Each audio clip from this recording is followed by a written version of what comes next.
My mom nearly starved my wife to death after she gave birth, and I let it happen. I don't know how to begin this without admitting that I was a coward. My wife gave birth to our first child, a beautiful, healthy baby girl. And within days of coming home from the hospital, my mom turned our home into a boot camp of body shaming and cruelty. "Women these days just let themselves go," she muttered, tossing out the carefully prepared meals my wife had frozen before labor. "If you don't bounce back quickly, don't be surprised if he starts looking elsewhere." She was saying that to my wife's face, while she was still bleeding, still healing. I should have told my mother to shut her damn mouth. But I didn't. I made excuses. I told my wife, it's just how she is. She's old school. She doesn't mean harm. But she did. My mom had my wife on her feet scrubbing floors a week postpartum, calling it light cardio. She'd rearrange furniture just so she could force my wife to lift things again. Anytime my wife sat to breastfeed, my mom would roll her eyes and say, "She won't lose that pouch sitting around feeding all day." My wife started to skip meals. She drank only tea, then just water. Her milk dried up.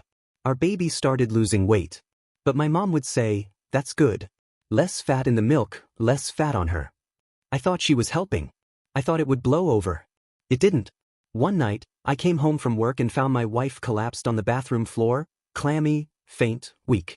Our newborn in her bassinet, screaming her tiny lungs out.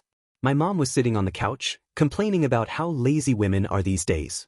We rushed to the ER. Severe malnutrition, dehydration, postpartum depression made worse by emotional abuse. My wife was dying, and I, her husband, let it happen. When I confronted my mom, she finally broke down. She admitted that she was treated the same way by my father. He used to tell her that he'd leave her if she ever got fat and ugly. She lived her whole life in fear of abandonment, fear of being unwanted. And she passed that fear down onto my wife like a virus. "I was only trying to help," she sobbed. No, she was trying to survive through someone else. And almost destroyed her in the process. I told my mother to leave my house. Permanently. I told my father he was the reason my mother became a shell of a person, obsessed with thinness and appearances. I told them both they weren't welcome until they got help. Real help. Now, I'm caring for our baby while my wife recovers both physically and mentally.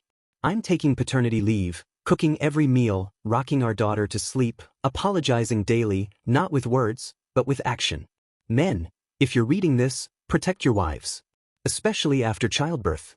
That's not when they need tough love or motivation. It's when they need grace, support, and safety. I failed my wife once. I won't again. She survived. But we almost lost her. All because I didn't say enough, loud enough, or early enough.